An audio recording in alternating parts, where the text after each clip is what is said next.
hold on. Before we begin, Joey, I'm so sorry. I don't know if you're like still living that cosplay life. I am in a hypothetical way.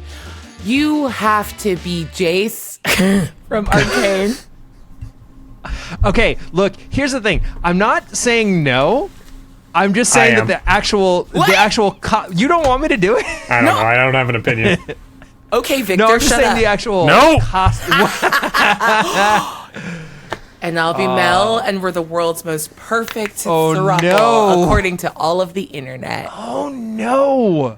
I'm sorry. I keep coming up with new and exciting ways to sexually harass you. The problem is that the simple costume for Jace is him shirtless, and then it's just like, I just gotta hit the gym a bunch, and I'm like, okay. No, that's harder. Okay.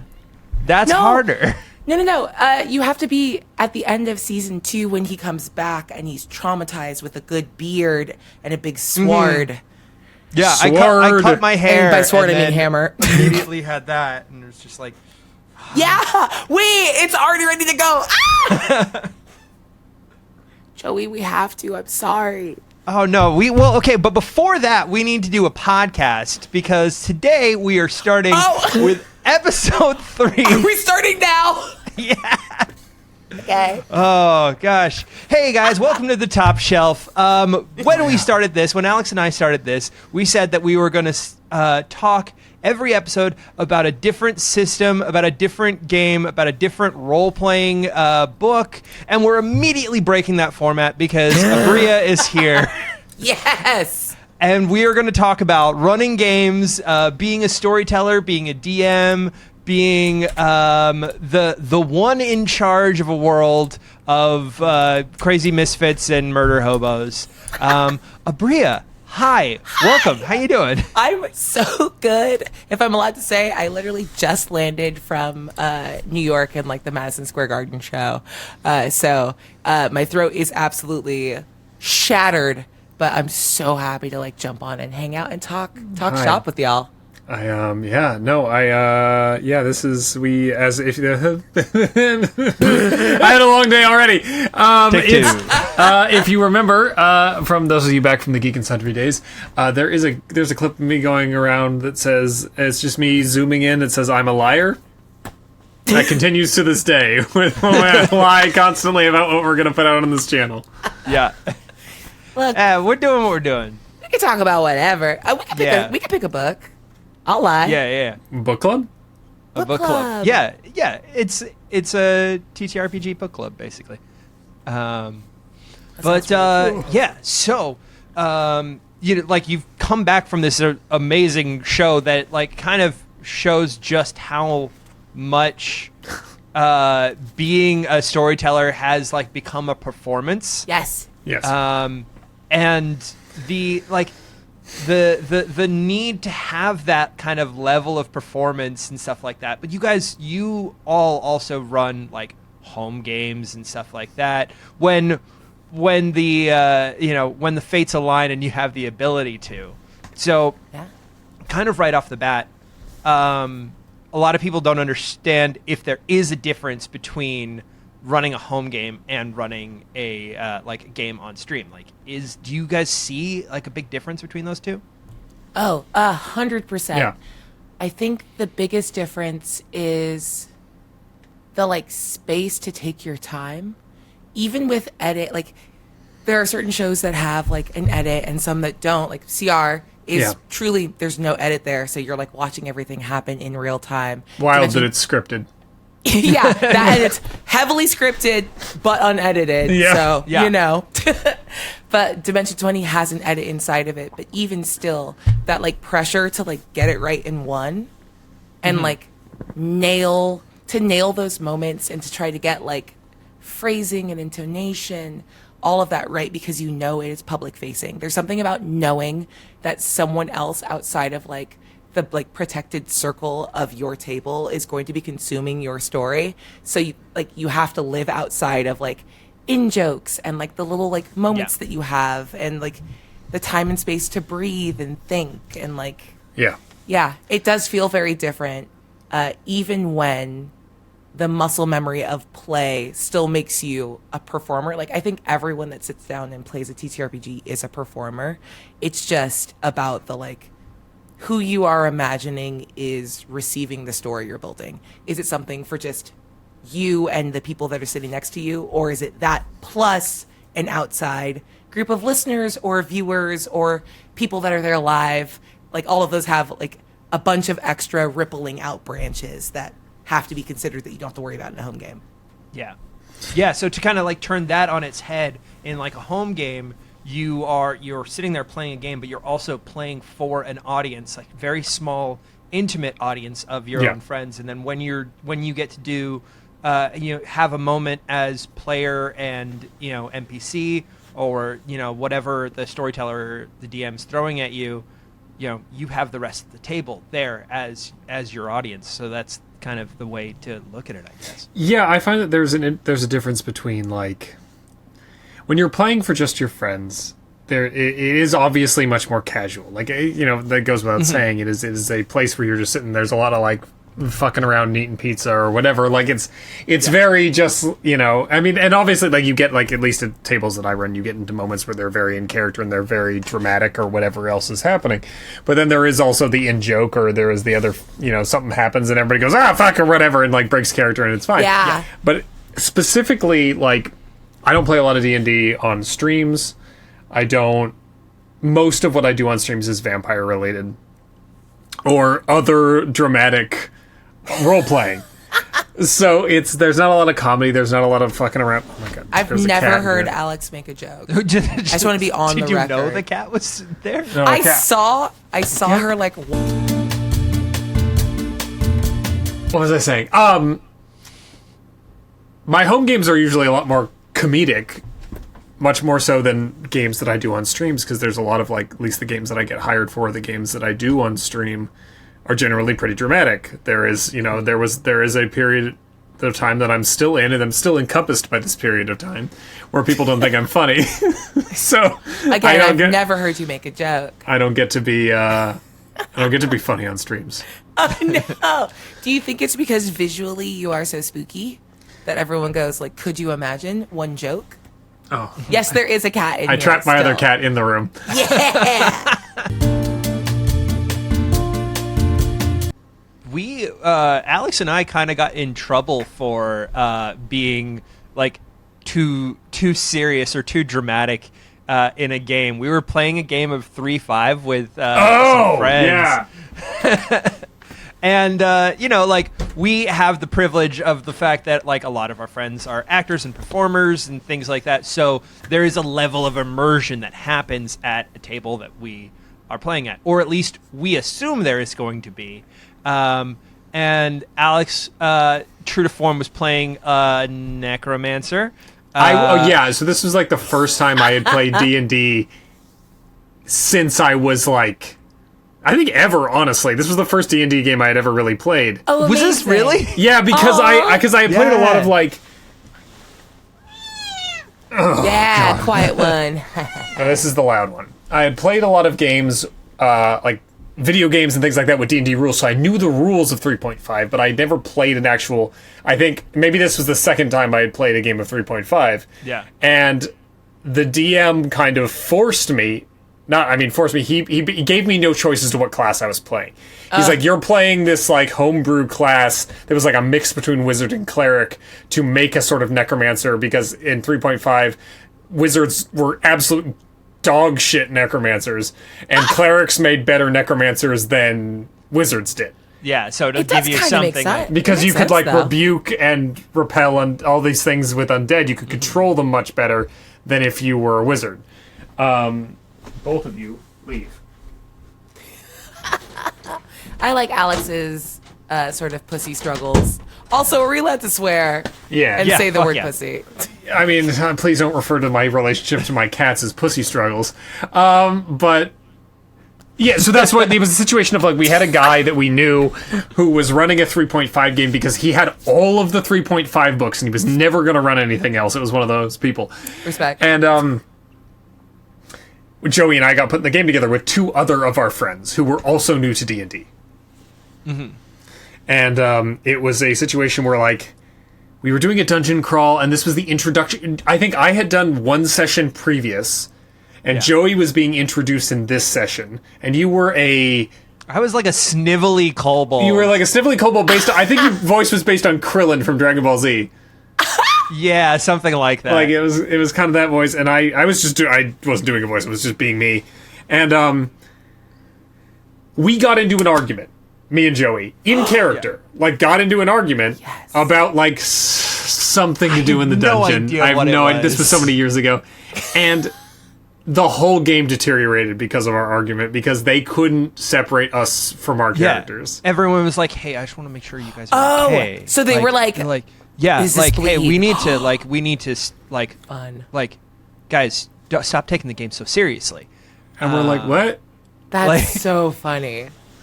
Like, and they were like interrupting the moment, and we were like, what is going on? What's happening? Like, why are you, what's the deal? Like, it was very weird. And even we like stopped and we're like, no, we're just doing the thing. We went back to like the argument, and then after the game, they kept talking about it and being like, you guys are mad at each other. And we're like, we're not mad at each other. Why do you, are you gaslighting me? I don't understand. Like, I'm not mad at Joey. Like, it was just very weird. And that so trend funny. continues to this day of Alex and I just antagonizing each other. And also me making other people I play tabletop RPGs with think I'm mad at them. I am. Look, if it makes you feel any better, I think especially like lately, I've also had the like, I don't know, I think there's something about like the sort of weird porn of it all of like TTRPG stuff where you're like, the more you play, the more you're like, I want to get into like the messy little edge cases. So I've played a lot of into the weird stuff. You're like, I can't be a little sweetie all the time. I have to like do the little weird stuff. And I've had more and more like antagonistic characters, and there's a lot of like discussion beforehand. You're like, just so you know, I'm not mad at you, and this is just my character. Like, I wish there was like a little sign I could hold up and be like, this is just pretends he's in our head. There were so many growing pains. Like a Wile E. Coyote sign next to you as you're like tearing up in their face. Yeah, there were so many yikes.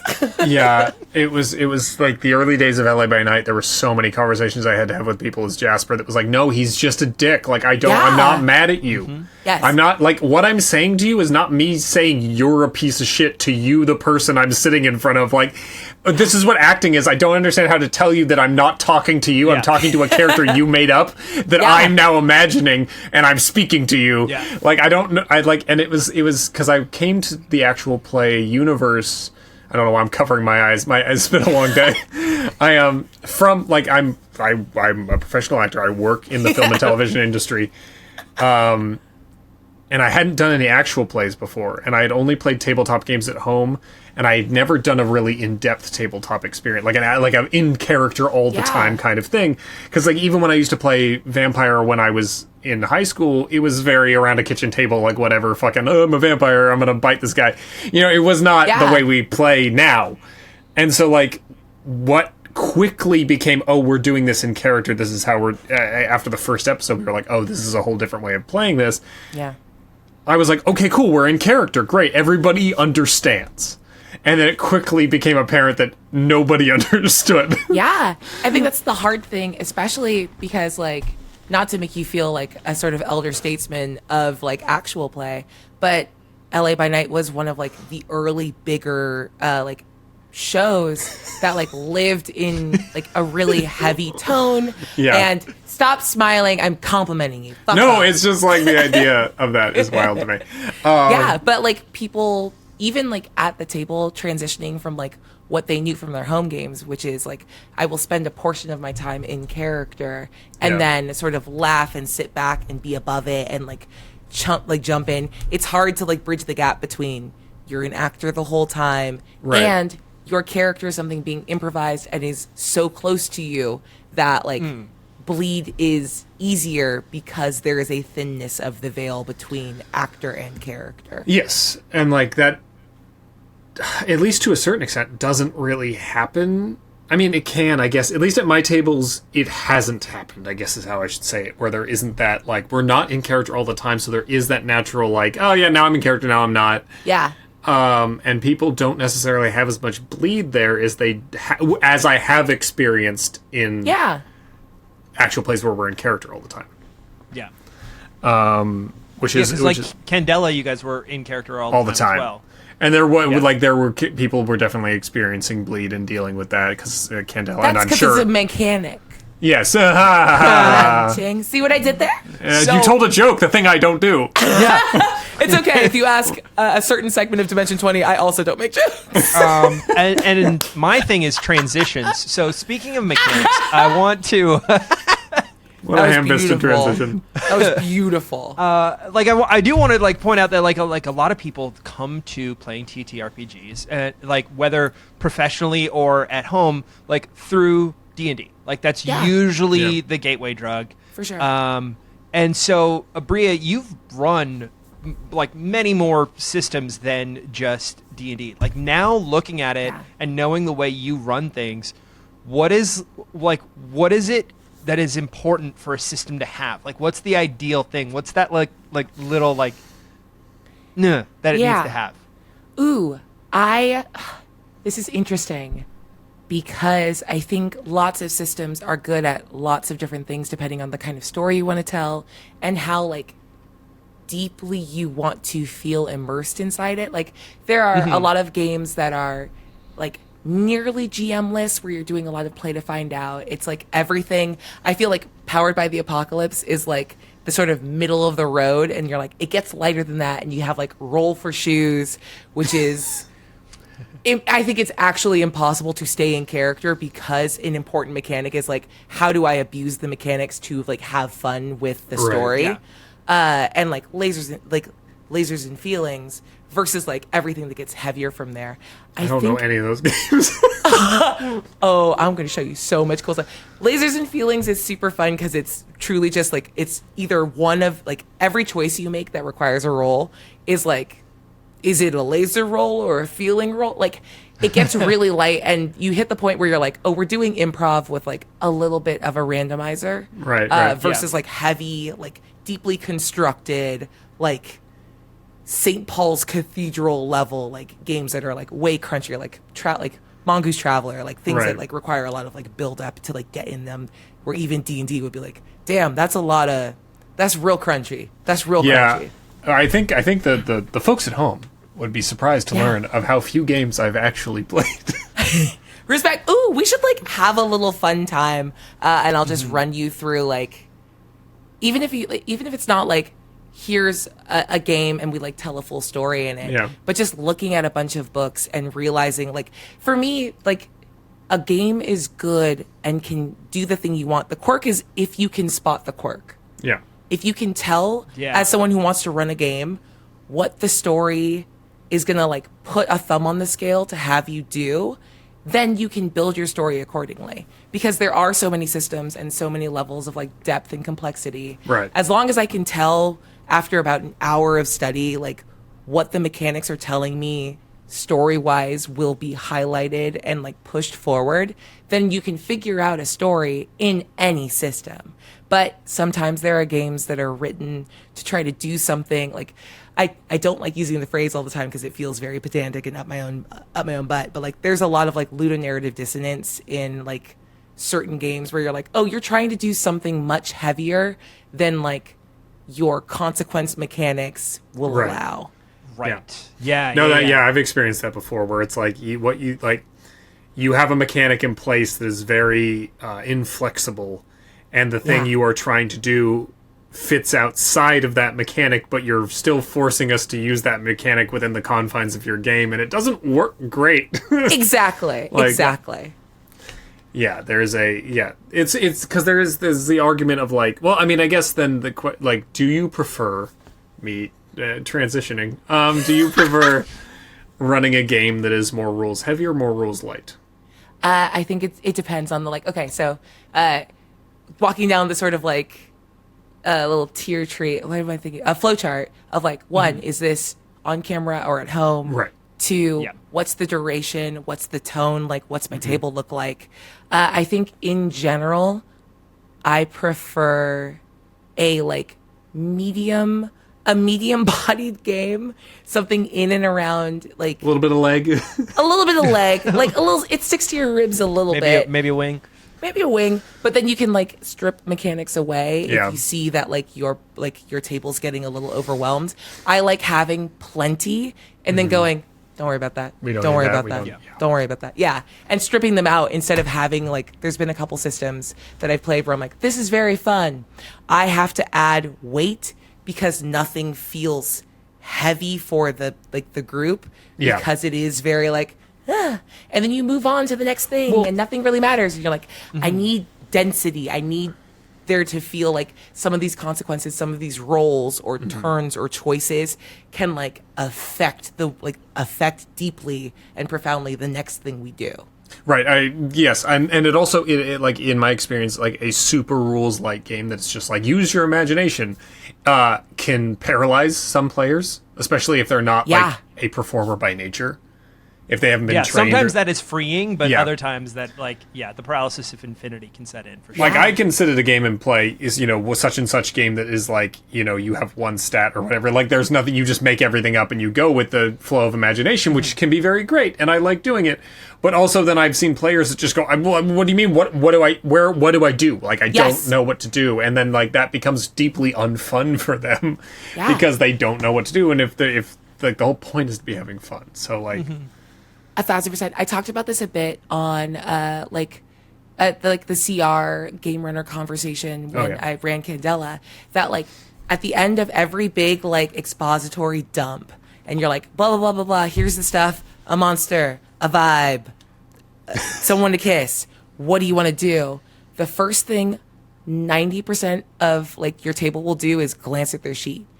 Their mechanics will inform what they feel like they can do next. So there is a void panic of like, well, what can I do? I need to start from somewhere. And I think for most people, a little bit of structure breeds creativity because you can work in and around it. But as a game runner, I can't help you if you're lost in the void with analysis paralysis. You're like, I can't even jump in and help you. Yeah. So I'd rather have too many mechanics and tell you, don't worry about it. Do what you want to do. Let's play real cool. Instead of saying you could do anything and watching someone disappear in their own mind like they're in Get Out. And I'm like, I don't know how to fish you out of the sunken place. We're gonna wait quietly. I've also noticed that like in listening to your other podcast, Worlds Beyond Number, I've noticed that like Brennan tends to ask. He's got lots of like not fully open-ended questions. Like it's not like a broad like what do you want to do? It's the like in this moment, how is this character feeling about this situation that just happened? So like you're already kind of being put on a path, and it's not railroady. It's just kind of like we're keeping the ball rolling. 1,000%. I think. Sorry, I'm just gonna absolutely steamroll Alex and talk the whole time. That's okay. People are tired of hearing my voice. That is absolutely untrue, and I want a clip of whatever you just said right now to be my new ringtone because it was buttery and smooth, but I don't listen to the words you say. It's a great sounding mic. Yeah, it's a really good mic. Okay, for context, I had mic troubles for like 45 hours before this podcast was done. And yet you sound nice now, so I don't know why you're complaining about it. Weird. But I think an important thing as a game runner is you should also be inside of the head of your players, playing them with them. So there is a lot of like, we've been walking down the line with, like, for example, in Worlds Beyond Number, like with what Suvi's doing, Brennan is inside Suvi's head with me as I play her. So it becomes a natural, shut up, Alex. No, say what you're going to say. I was confused because it's your dog's name. Oh, yeah, sorry. I was like, what do you mean Suvi's playing the game? Wait, I didn't realize you named your character after your dog. Other way around. Oh, really? Yeah, Suvi, my wonderful dog Suvi is actually named after Suverin Kedbarakat, my character. Oh, wow. Because we started building those characters a really, really long time ago. It was like a lot of early conversations about what we wanted to see from fantasy, and I had the name pretty early. And then we got a dog randomly in a day in October, and I went, Suvi! And Ryan went, okay. And I was like, cool. This won't cause me any consternation in the future. Probably. Right now. Exactly right now. No, when I see like a subreddit thread where they're like, I don't like Suvi, and I'm like, you leave my fucking dog out of this. And they're like, no, it's you and your choices. I'm like, well, that's fair. Continue. Yeah. Continue the discourse. But yeah, as a game runner, like a good game runner lives in your head with you. So when you ask that like little leading question of like, what are you thinking? What are you feeling right now? It's a really nice way to go, hey, you can do anything in the world, but if you sharpen your focus to the lens of like what your character cares about because of how they feel right now, and frame the next step you take as what's the reaction to where you are emotionally and what you've just experienced, you are teaching your players to care about like the consequences and context in the moment, and you're kind of narrowing the aperture of what they could do to like what we all are agreeing they're feeling in that moment. Yeah. Yeah. I think there's a lot of like when you're playing a character, there's a lot of the like instinct that is still you. Yeah. And sometimes you need a game runner to kind of help you remember the instinct that is the character. Yes. Oh yeah, there's plenty of things that like Jasper did that was just vocal tics that I have. Yeah. And people were like, I like it's so cool that he does this thing for that character. I'm like, no, I just make that noise sometimes. Right. And it's especially when like someone says something dumb and I like kind of snort growl, like that's a thing I do in real life. It's not a character choice. So like it's just a weird thing that I do, and then I would do it when someone would say something particularly dumb, and I would just be like, like that kind of thing, and it would just be like, they're like, oh, he does this thing, and I'm like, it's just a me thing. I don't like. Vampire, the innate fear of fire, is something that like a storyteller can remind the player is ingrained in the character as like that situation presents itself.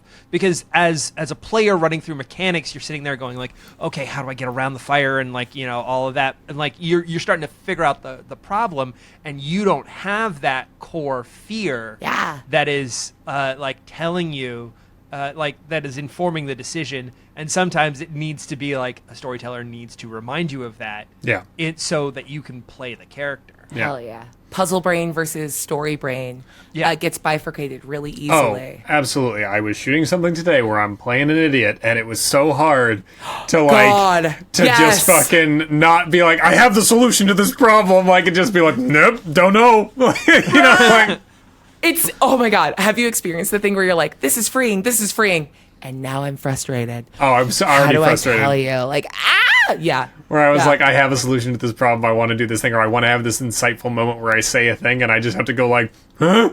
Like, it's like, it's like, I don't know what to do. Like, yeah.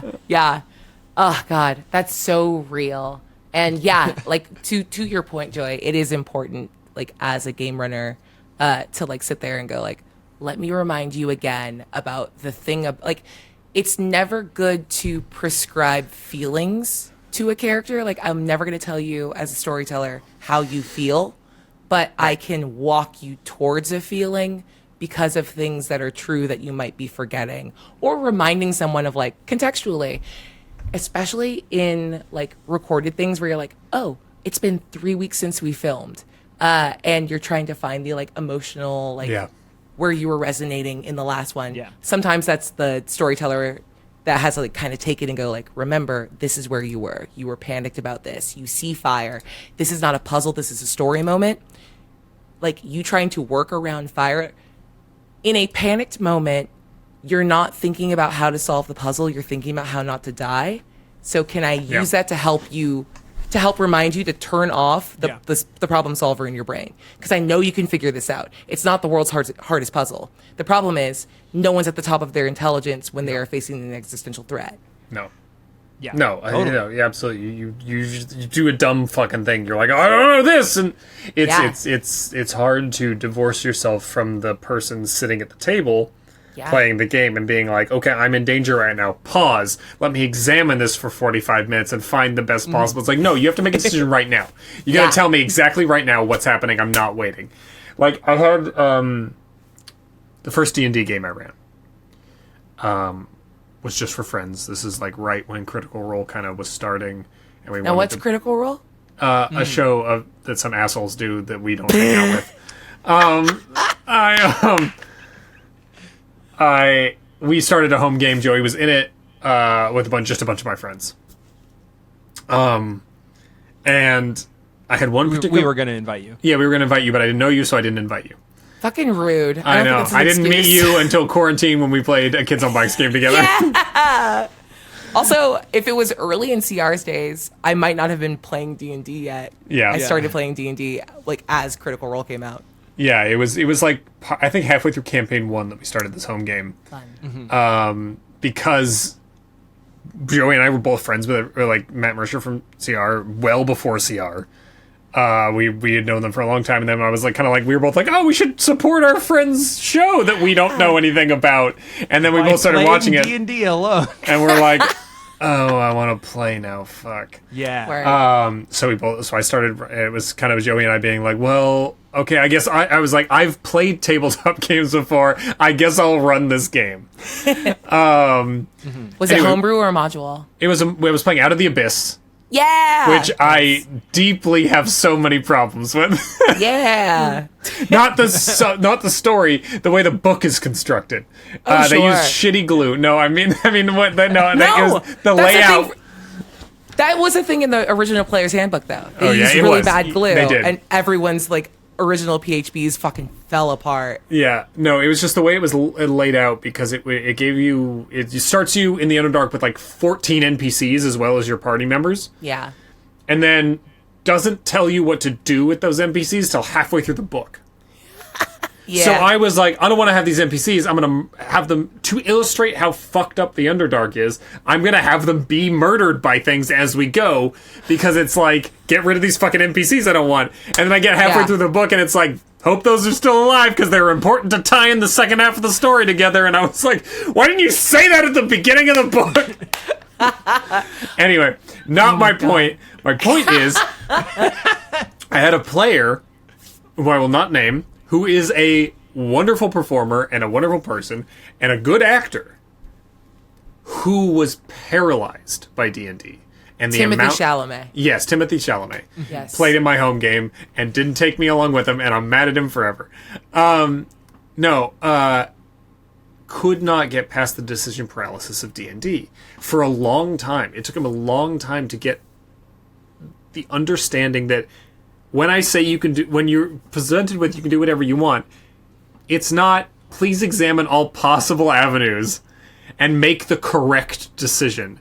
And regardless of how many times I told him, it's not about being right, it's just be who you play your character. The thing you do when you're at work, just play your character. And he's like, but what do you mean? What if I'm wrong? And I'm like, this doesn't come into this. And I wasn't eloquent enough as a storyteller to explain what I needed from him, because I was starting and I had never run anything before, really. Yeah. And I was just like, I don't know, man, just don't think about it. Like, what, like, fucking. And I was getting frustrated and he was getting frustrated. It took us a long time to figure out how to, like, broach that subject in a way that was productive.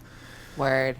I think there is something really interesting about, like, classically trained actors that don't necessarily have a ton of improv experience. None. Where you're like, oh, a classically trained actor with not a lot of improv is like, I understand what is given in front of me. Like, I have been presented with an instrument and I will, like, play the notes as given. Yeah. But it requires that I'm being given a new note every time.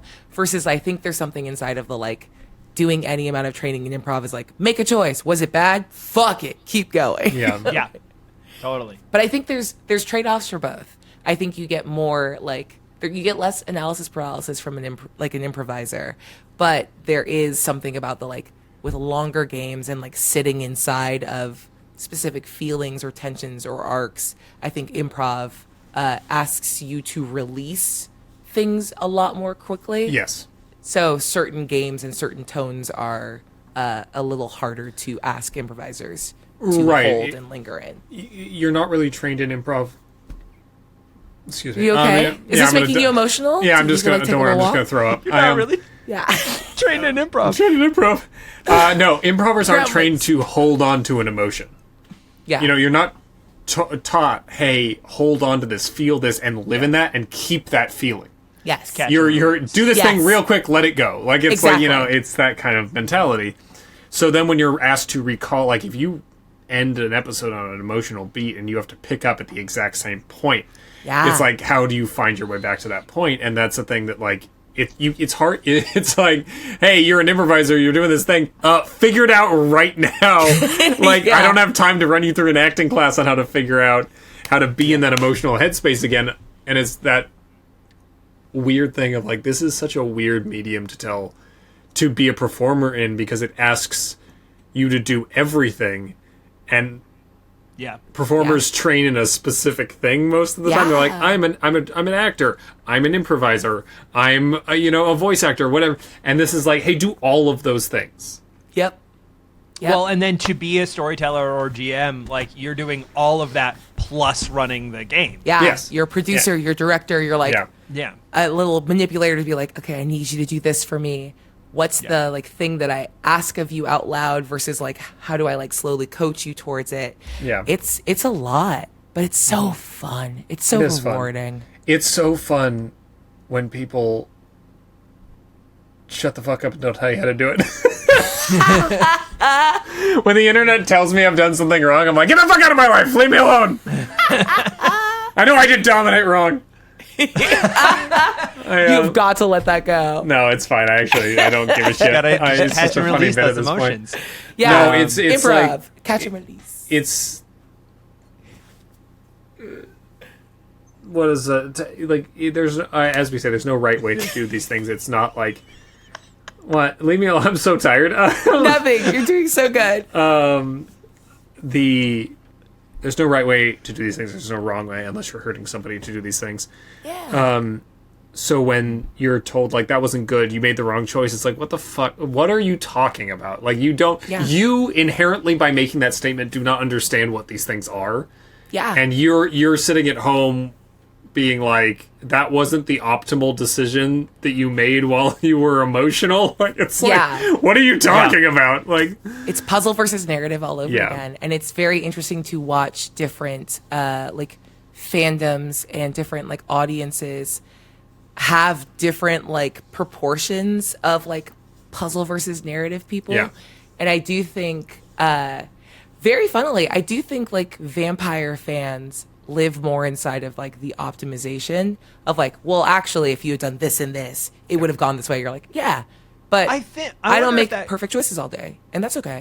I wonder if that kind of also comes from, like, the LARP world too, of, like, where you can't, like, you are getting rewarded for making optimal decisions and things like that, and, like, the actual experience is based on optimizing your decisions to a certain extent, whereas, like, and there's also consequences in a way that, like, other games might not have, like, a lot more rides on dice rolls and things like that. Yeah.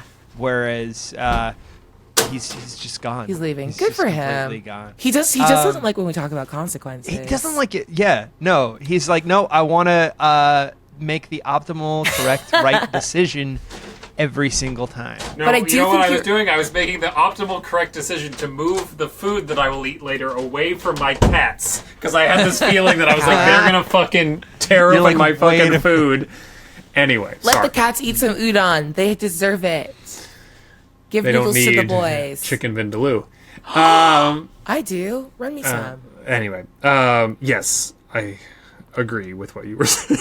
1,000%. Joey, very specifically, I do agree. I do agree, and I think the consequence engine inside of Vampire is such that, like, you're like, oh, the punishment for like the punishment inside of getting something wrong. I think it's a very cool part of the game and a good part of the game. Like, asks you to get it right more often than not, because they want you to know that, like, the stakes for your interpersonal choices are dire. It's a part of the game, and therefore I think the fandom, like, has also picked up on that, and they're like, you didn't do the exact right thing, and you're like, totally. I know why you are stressed out about that, but at the end of the day, the story requires that, like, exactly. Right. And exactly. Like, it's the attachment of, like, oh, I made this thing, I want to make the right choice because I want to succeed at this thing that I made, being the character I created, when I would argue that the failure of that character is equally as important, and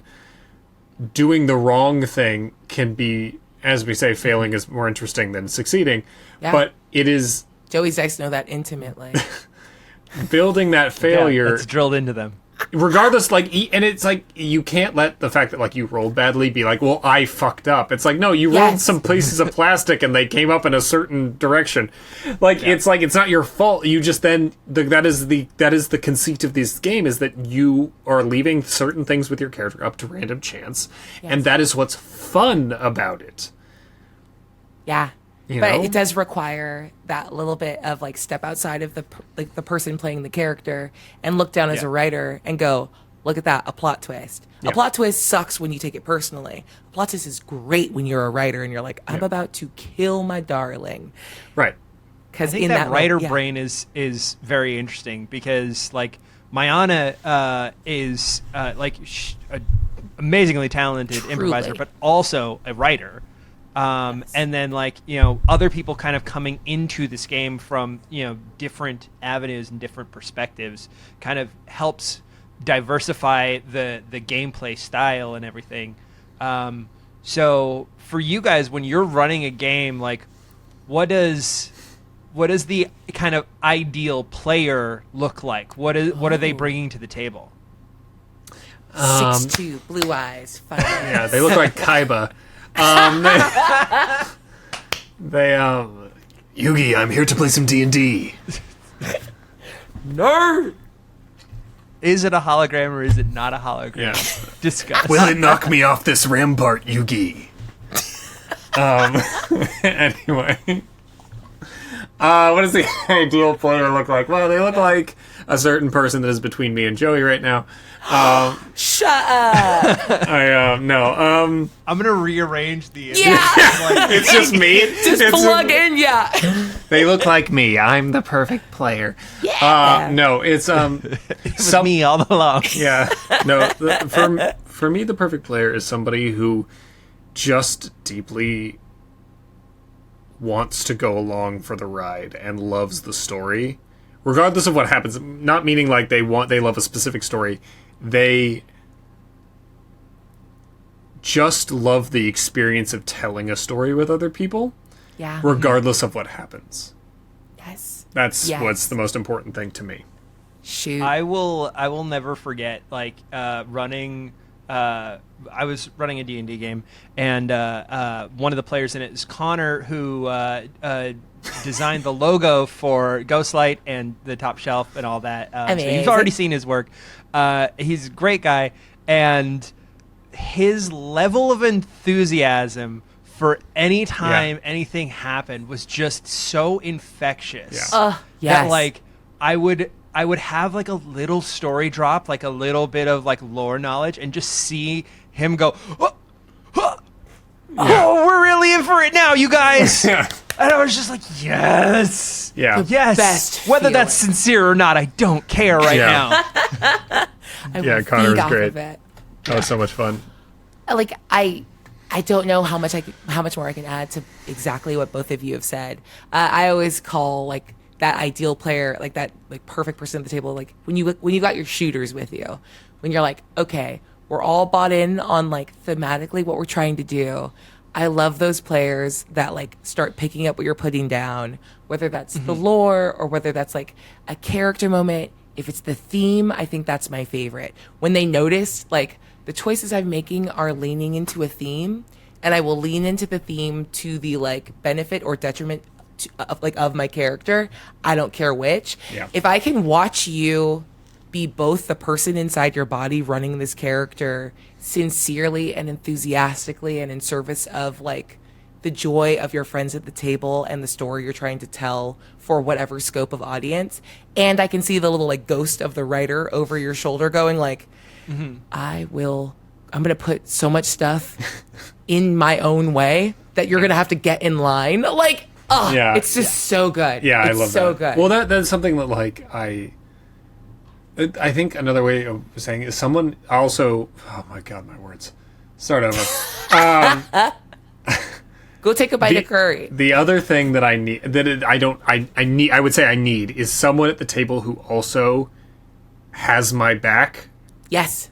Like, who I know I can throw something to, and they'll be like, they're sitting there waiting to, like, knock it out. Like Xander would be a person that, having Xander at my table makes me feel so comfortable that at whatever thing I throw, at least one person's gonna pick it up. Like, it's like, you know, that's very much something that I do, is just being like someone who's on board for whatever and goes, okay, I see what you did there. You threw this thing out. I'm picking it up. Even if everybody else just goes, what? You know, it's like someone's going to be there to pick up on what I did, you know? Hell yeah. Oh, Xander's such a shooter. He's such a joy at every table because, like, he is knowledgeable enough and charismatic enough to, like, take point and drive the story forward. But is also so, I think, fundamentally excited about what everyone else is doing, too. Yeah. And has the, like... I use a lot of sports references. I'm so sorry. But, like, I think he's one of those players that has really great court vision. So just as easily as he could, like, drive the lane and, like, get a big moment, especially for you as, like, someone who's, like, you need that GM pet that you're, like, you gonna do the thing for me? Thank you so much. Yeah. But he's so good at, like, creating opportunities and assists for the other players to, like, come in and get on the game, too. Yeah. A player that invites everyone else to the moment that's being curated is unreal. And Xander, I don't know if I don't know if anyone does it better than Xander. No. He's phenomenal. No. Xander, I think, has the opposite of main character syndrome. Yeah. He's so giving at a table, and like just watching him like alley-oop to people who are, you know, like just like oh I can hit that, and everyone's like, yeah, you can. Yes. He's the host of the party. Yeah, where you're like, this party's at my house, but it's not about me. Is everyone having a great time? Yeah. No, it's great. It's like, I mean, like, the half of what I've done on any of the vampire shows, well, I guess in LA specifically, because we didn't meet in New York, but half of what I did in LA by night. One day. Someday. Season 3. Wouldn't have been as cool or as good without Xander. Like, it's like, he set me up for so much good shit in that series that it was like, or an idea he would have that I could grab and play off of, or I would be doing something, he'd pick up on it and reinforce it, and it was just, you know, 50% of the cool shit Jasper did was because of X. So, like, you know, amazing. So I have some questions here from the Patreon. Oh no! Hello, who told them we were here? Yeah, right. Told. If you're not a member of the Patreon, I don't know how you're listening to this, because right now I'm only releasing it to people on the Patreon. Maybe later on when we like release after the I'm audio dead, only posthumously, on Spotify, we'll release this podcast. Yeah, and then go find the Patreon. And donate to the funeral costs for Alex. It's expensive because that's what it'll be. He can't die. Flipped over to. No, that's true. So questions. So I've got one here. I want to say it's from Kale, Cail. I'm gonna go with Kale. On that. Have either of you had a campaign idea that's been burning in your head to be able to run, but either circumstances or time commitments haven't allowed that campaign to come to fruition? Yes. Follow-up question, would you care to share it? No, look, it is no secret. I thought you were going to say no, and I was like, that's actually the strongest thing I've ever seen. No. Done. Next question. Move along. I have for a long time wanted to run one of the old Fantasy Flight Warhammer 40k RPGs, and I love them very much. I absolutely adore them, and no one I know, generally speaking, or that I really like, that is in my current circle of people I generally play RPGs with, wants to play those games. or just crunchy. Has any interest at all. They're crunchy, and there's so much lore you need to know on day one. Like, it's like you don't get eased into this shit. It's like there's a bunch of glossary terms I'm gonna throw at you. I'm gonna refer to cogitators and voxcasters and all this shit. What'd you call that's me? Like that people are just gonna be like, I don't know what you're talking about. And I'm like, play this game with me. That's the one I really want. I have all of the books, and I want to play it. Nerd.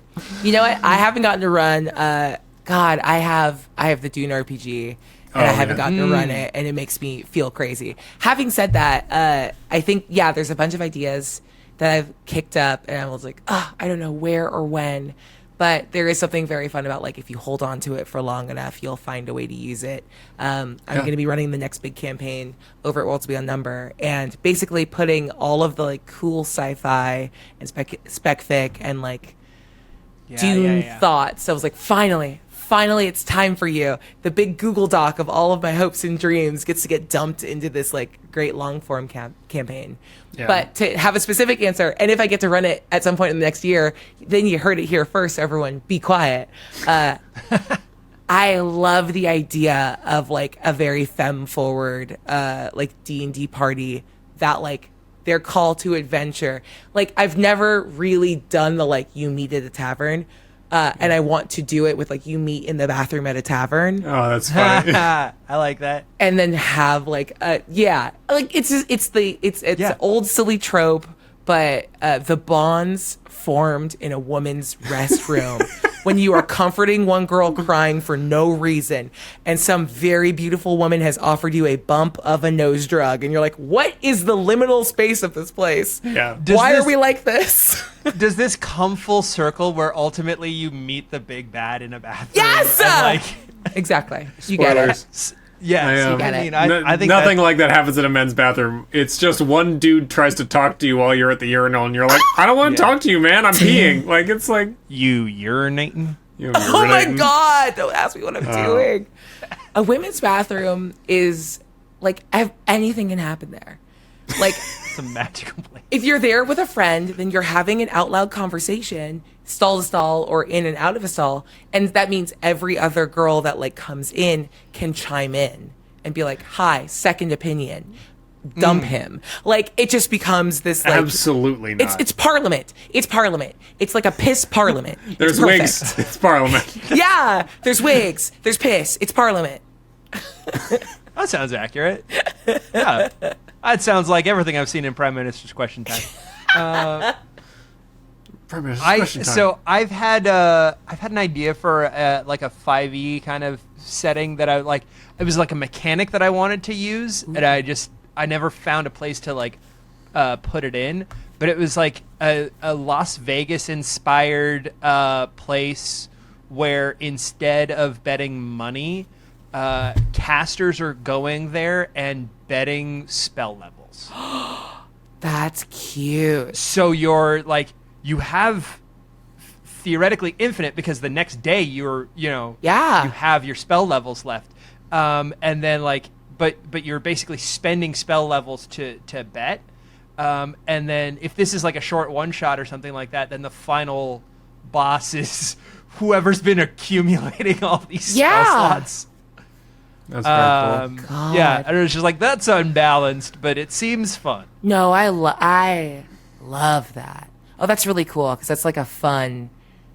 It's both a cool mechanic for like what is magic and what's the like caster's relationship to magic in the world. It's a thing that you can like barter and trade. It feels external enough to you that you could like give it up, and it like demands that you look at like fancy and magic rules and systems in like a like you have to like confront it. That's very cool. I hope you get to use that because that's I think it's fun because like on a gameplay mechanic, it's like, oh, this costs nothing. I get my spells back immediately, and then you like think like, oh no, this actually costs way more. Yeah.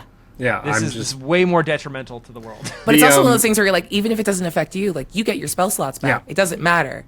Someone's getting that like potential. So even if you're like, I never feel the cost of it, you're giving someone a benefit, and that's very cool. There's a way I read a book I read once described sorcery in a specific way that I don't know how to translate into an RPG, but would love to one day. And it's the way he wrote the way sorcery is working is this like conversation and this give and take between two people mentally, and he's talking about the way they're shaping the energies and causing themselves in this moment of time to like push these energies they're channeling through themselves into shapes and forms and almost emotions. And it's like this burn, like it's a very interesting way he describes sorcery. in the very moment of like almost like pre-planning both of them at the same time, gathering the energies and forming them into shapes that are conflicting with each other and causing them to adapt and change the shape they're forming this energy into in response to the shape that someone makes a phoenix and someone else has to make. Like, it's this like very, and it's all happening within their mind, so it's happening very fast in real life, and then it just plays out in this explosion of energy. And it's just it was very cool, but I have no way of translating that into like actual RPG mechanics, but it was just such a cool reading, and I was like, this is awesome. And I'm like, I want to do something that like, because in a weird way because you were playing a game and there has to be rules and constructs in order to make a game work, you are in fact limiting the potential of what magic is as a concept. And so you are taking a thing that is amorphous and bendy, and you are making it square.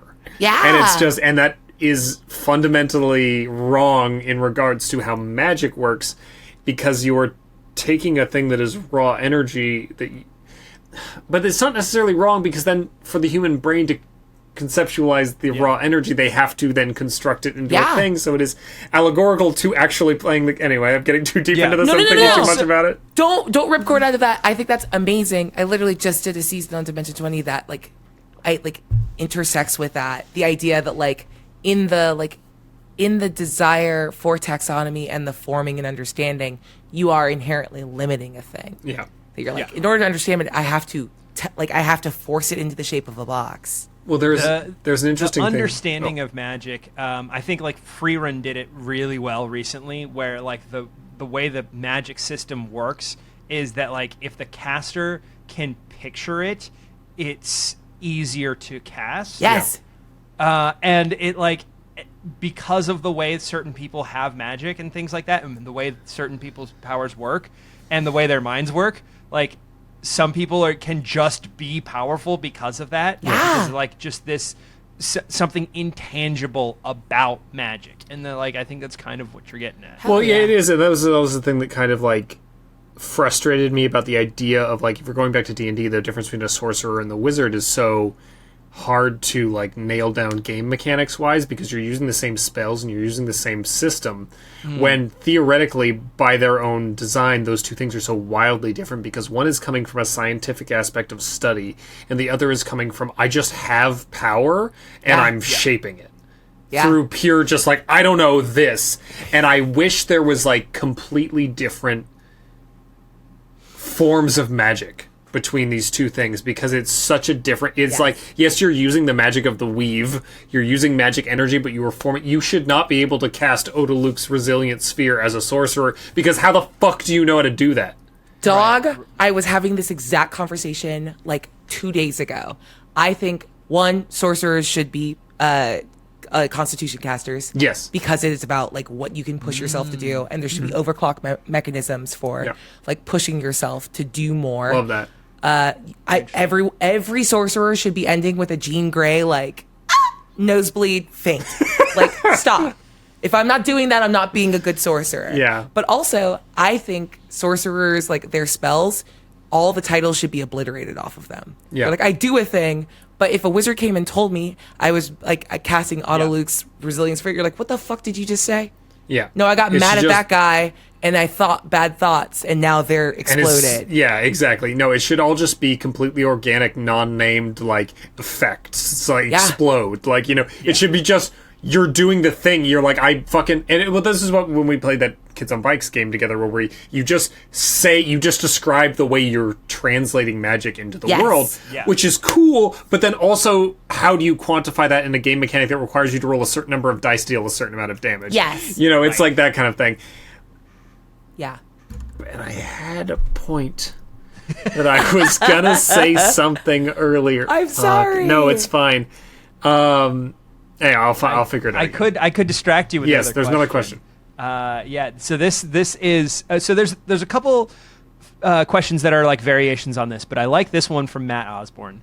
That is when you're running games for players that you have to do something devastating. You need some with them a reveal that's going to completely upset their their player character, or an NPC death or something like that.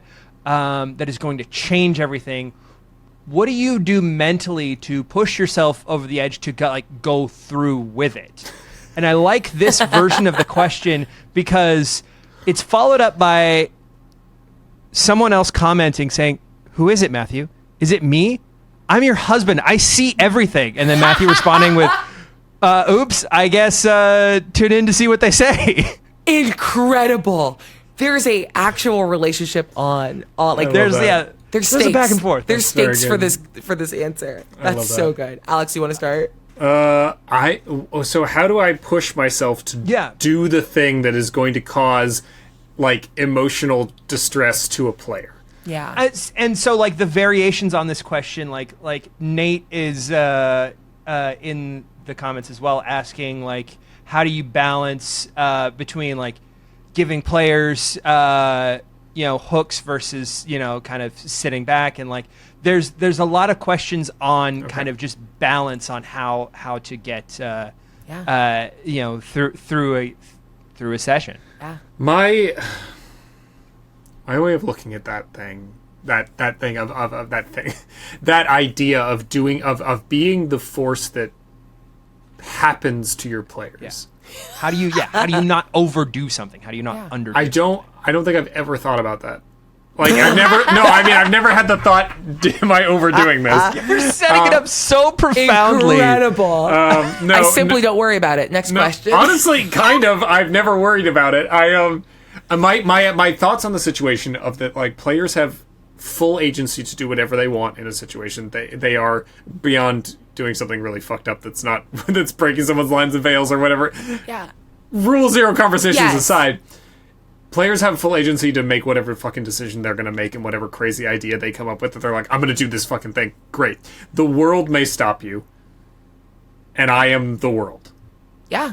And the world is going to happen to you. The universe is going to happen to you. A thing is going to happen. It may very much be the exact opposite of what you intended. And the social contract of the game is that you have to accept that as the player. Yeah. You, at least at my table, I am telling... Good to know. Let me write this down. I'm telling a story with you, which means that your decisions affect what I say. My decisions have to affect what you do. Yeah. I am here in service of telling a story with you. I am not here to tell a story that services you, is the way I look at it, within the confines of the fact that everybody's having a good time. Yeah. I want there to be surprises. I want you to not know what's happening. I want you to get blindsided by something. I want something to affect you emotionally. I want it to be possibly a little unpleasant, and that is the thing you signed up for, a certain uncomfortability and things that are going to happen that are not always going to build you up on a pedestal. It's like that kind of thing. Word. So in response to how do I do that, I just do it and go, I hope they're okay with that. Yeah, there's an element of risk involved. Because we've had Rule Zero conversations that go, hey, what are you absolutely not okay with? Yeah. Obviously, I will not do those things. But if you didn't state a thing... Yeah. And then there's always, you can do the X card if all of a sudden I was there. You're like, holy shit, wait. Yeah, you're like, oh, I didn't know to care about this before it happened. And like holding space to be flexible with that is also very important. But to piggyback off of like Alex's sort of self-conception, yes, we are the world. Dice rolls or whatever randomizer mechanics exist when the thing that a player does or the sort of arbiter of the world wants to do, and there might be disagreement. We let a die roll decide, and then we work through that. So I think that like die rolls cover a lot of the like, oh, something that like came out of nowhere and hit you, and then it's just about like making sure that everyone's comfort and expectations were set up top to know that like certain roles or certain moments could have like extraordinary stakes. Kids on Bikes not Kids on Bikes. Candela, is it Candela? Is very good at telling you, yes, like lets you know when certain roles or moves, like this is going to be a big one. Yeah. Like I'm letting you know right now, the result of this is going to have a like bigger than expected consequence and ripple throughout our story. But along with that, I think when you're like setting up a big moment where you're like, I'm about to hit you and it's about to hurt, and like we're walking down the road to it because it's something I've planned in the story. I think that's the moment where like the way you get through that is making sure that those moments serve the story. Yes. If I'm going to hit your character, it's because we are in agreement on what your arc is and where you want to go. And we both know that like this thing I'm going to do to you is a part of how you're going to get there. Like, again, stepping into that writer's brain. I can give the example from the Crown Keeper's like tie-off in Campaign 3 in Critical Role, where the sort of thing we needed to do with that was to bring Robbie's character Dorian back into the fold with like the main campaign. Now, we had just gotten off of like mentally had just left Kymel, which was like Vegas, and it had gone really well. Like, he was in a good place. He had saved his brother's life and like gotten rid of the debt, and like he was riding a big high. But Bell's Hells was doing bad. Like, they were traumatized and emotional, and there was a part of me that knew that to bring Dorian back to Bell's Hells at that different and emotional valence would be hard for Robbie to enter into. Yeah. And then he would be scrambling to find like sympathy and like harmony with the group. So there was always a plan in that. Like, Crown Keeper ran up from the fact that it was like, I'm going to make you fight your best friend, and you're going to fight to save her, and the odds will be so goddamn against you, it's going to feel hard and bad. That was enough to like trigger the like, hey, I'm here to make sure that what you walk into with the rest of this story is something that shook you and made you think about like your character's relationship to divinity and how they feel about it, and what you will fight to protect and what you will fight to like save, and what you are willing to lose. So the fact that like it was never planned that I would end up taking out his brother and NPC, I didn't even think he was going to be in that fight. The table asked me. They were like, "Where's Cyrus?" And I was like, well, okay, here we go. But knowing that like a heavy blow would be a like important and interesting way to like shake up Dorian's like confidence in what he could do as an like individual contributor before going from one group to another. Like, those heavy blows have to feel narratively sound and thematically right, and I think that helps prepare your player to go, wow, that hurt, but I get it. But I see how I got there. Yeah. No, Exactly. It's not about wallowing in the low point, and like if you're kind of like setting up something for a character to wallow in the low point, then that's like probably not a good idea. It's about like guiding them to what's past that. Yes, exactly. And well, it's to remark on what I was saying earlier is that I'm not just like sitting here being like, I just blindside my players all the time. That's not what I mean. No one thought you said that. Like, I just mean that like there is I'm walking you down a story, and there is a reason, either because of dice rolls or because of the narrative that we're pursuing with your character, that I'm going to hit you with something that may be uncomfortable or may be unexpected. And that's what we're all signing up for, because you, as the players, are constantly throwing shit at me that is unexpected, or you know, it's like it is a give and take. We are both doing the same thing to each other, because every time you all have a crazy fucking idea and I'm like, fucking okay, let me fix this, and somehow you just went like, what if I added 3 pages in the middle of your story, and I just went, okay, I have to write how we get to those 3 pages and how we get out of those 3 pages. And it's like, you're also doing it to me as the storyteller, you know? Hell yeah. I think, like, you know, if you're about to go like right into it, then like, you know, everything that was said stands. But if you're kind of like trying to figure out if your group is okay with that, playing those like higher levels of risk and loss, and you know, like playing those emotions, play 10 candles. Word. Yeah. Play 10 candles. Play like just take one night off of your game. Play 10 candles, and like just see how everyone does with 10 candles.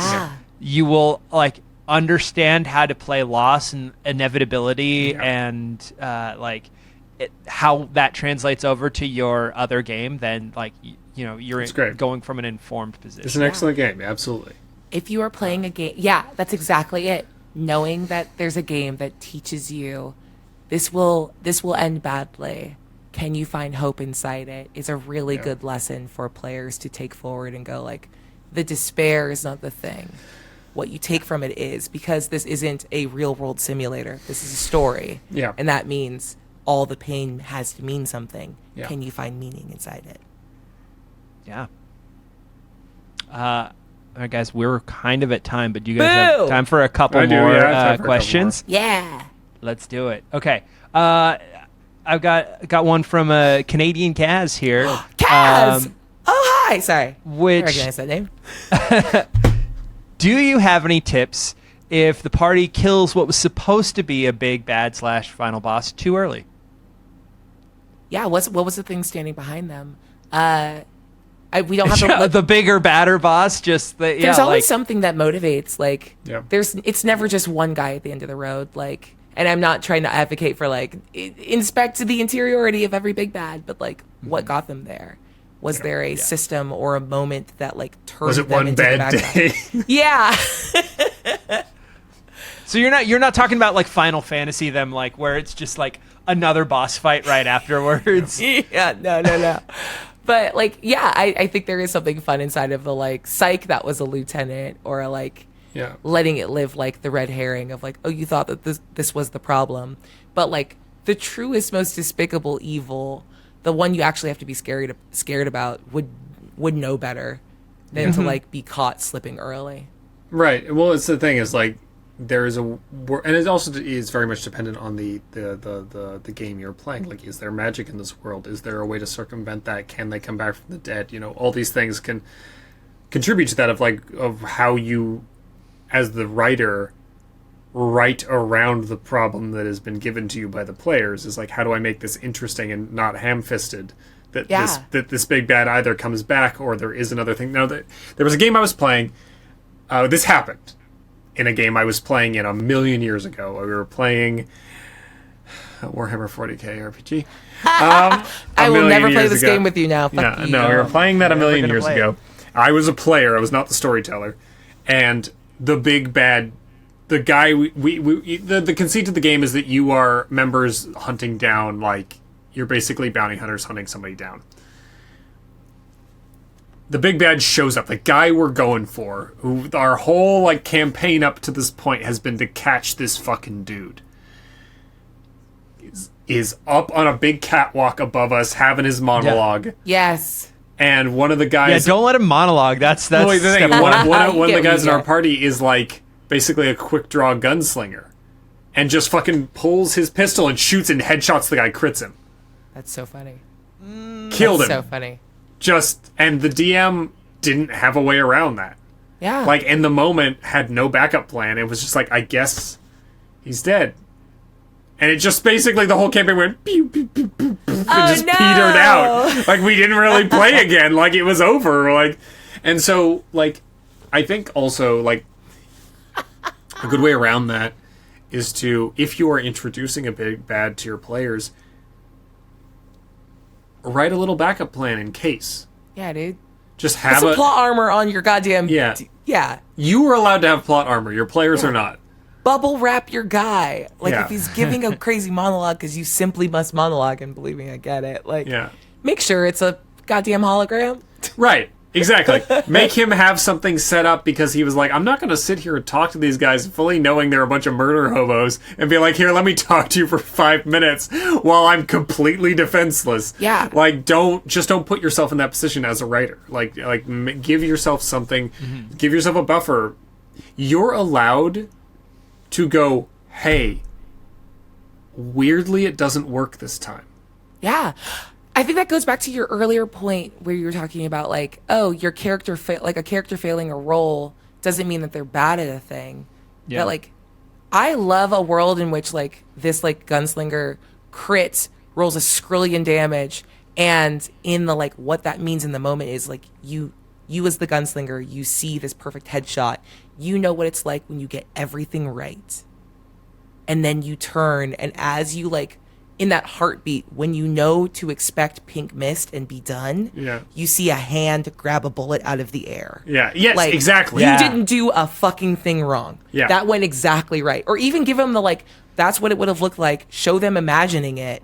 And you're like, yeah, I see myself doing however much damage it is. I've never played 40K, so I don't know how to, like, adjudicate that verbally.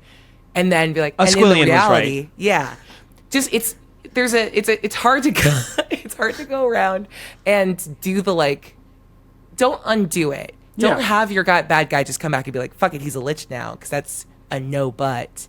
But I love the like living in the if then, like, well, if that is true and it happened, then what's the next thing that it means for like the stakes in your world? But also feel free to bubble wrap your guys. Right, Make exactly. them cool. It's that oh my player has the auto kill spell. Well, weirdly, it didn't work this time. Like it's like it's that moment of like you cast the spell, you did the thing. Yeah. But this particular moment, it doesn't work the way it's supposed to. And I think a lot of people I think a lot of people make the mistake of letting that moment go, and that makes it feel like inconsequential. Like if you then from there you now have this new hook for that character who's had this, trusted ability that they know that they can always hit with.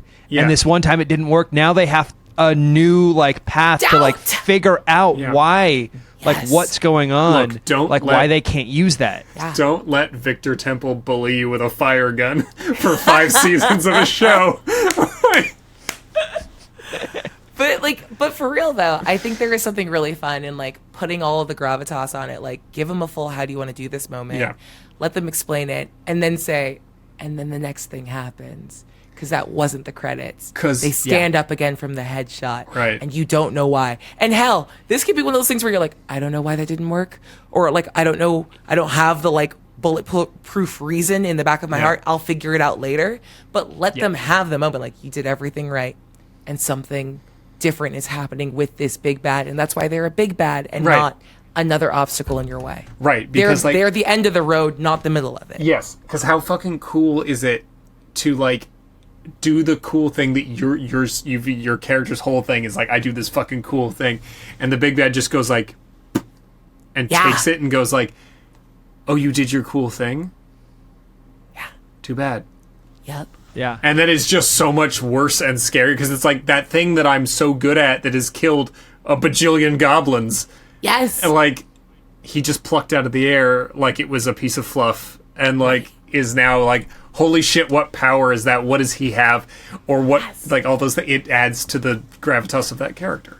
And it becomes one of those cool things. You can always do like the little fetch quest of like, if you have make your bad guy an Achilles character, you're like, I know how I die, and this wasn't it. So now that person who's like, I'm a very good gunslinger, I have to figure out what I need to coat this fucking bullet in. Yeah. It's the one thing that will kill this character. I know I shot him perfectly. Yeah. And now when you see him again, he's like, what's changed is my understanding of you, and that becomes a fun growth arc. You're not saying no to your player. They are still as capable as they always were, but they had to grow and change. Like, welcome back to Joseph Campbell's story. Like, we're in the story circle. You had to change. You had to pass through something to be ready for this fight.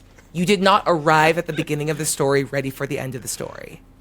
Alex is playing out the Kingdom Hearts version of the story circle. You goddamn nerds. No, there's a wonderful video that fucking Brian David Gilbert does where he applies Kingdom Hearts to the hero's journey, and it's so fucking funny. And it's just like, that's what I'm thinking of. Adds 19 what do you do, other you Norda steps. boy? Like, it's just so stupid. It's like adds 15 stops on the wheel. Like, it's so ridiculous. It makes me laugh. I'm gonna go find that. BDG's work. It's so good. Was this like one of the Polygon? Yeah. It's just so good. It's so good, and it's just him just trying to fit that batshit story into the hero's journey. It's so funny. Beautiful. Oh my god.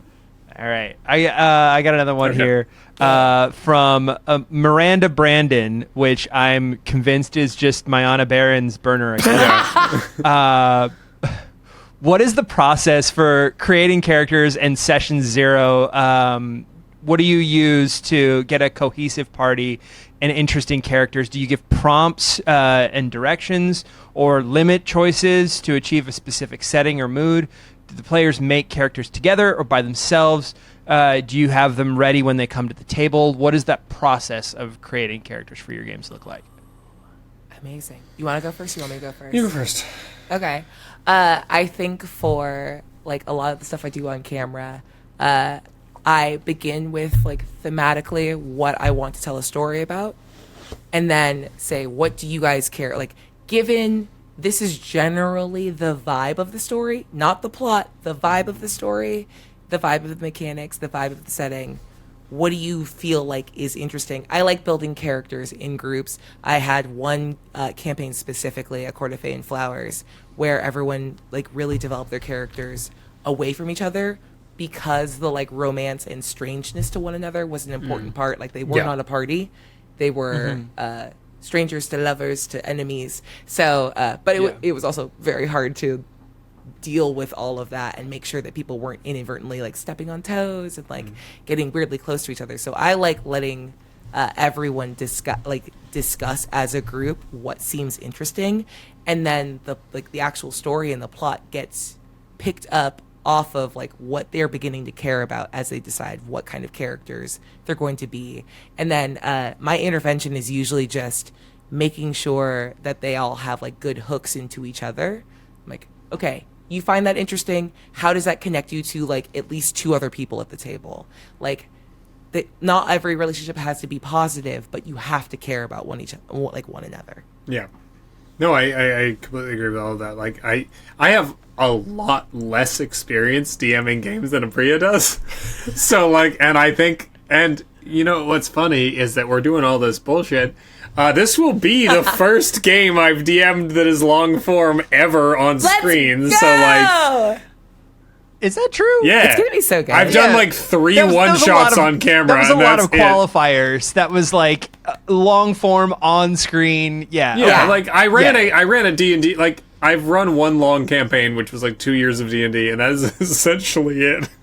Amazing. You're good. So what I do the 3 times I've done it is I also get everybody together. I tend to like to get everybody together and have a conversation about what the game's gonna, or like what the vibe of the game is, like conceits, any specific like points I'm trying to hit, without giving away any plot points, but just like, this is the vibe, this is the kind of feel I'm going for, and then also, hey, what are you feeling?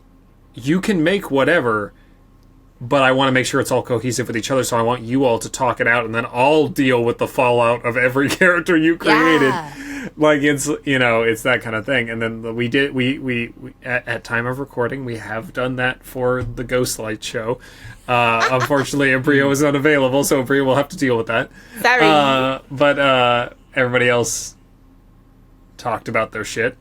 But I feel like I just got absolutely dragged through the street. No, it's fine. No, like, look, if I'm going to be worried about anybody, it's not you. So, but yeah, it's that I want everybody to feel comfortable with each other, but also I think a session 0, more so than like not more so, but like, obviously it's for figuring out lines and veils, it's for figuring out like the basic rules of the group and how you all are going to play together, but also it is so important, in my opinion, to get a group of players together to hang out as the people they are and not just people when they're playing the game. Yeah. Get people together for the first time to sit and talk to each other and get excited about the game and get excited about playing with each other when they don't have to play yet. Yeah. It is important for them to sit down and be like, oh my god, okay, this is my idea, that works with you, oh, can we be like linked up in this thing? And get excited about the game and talk and have fun and laugh and spend time hanging out as friends and not just people playing a game together. Hell yeah.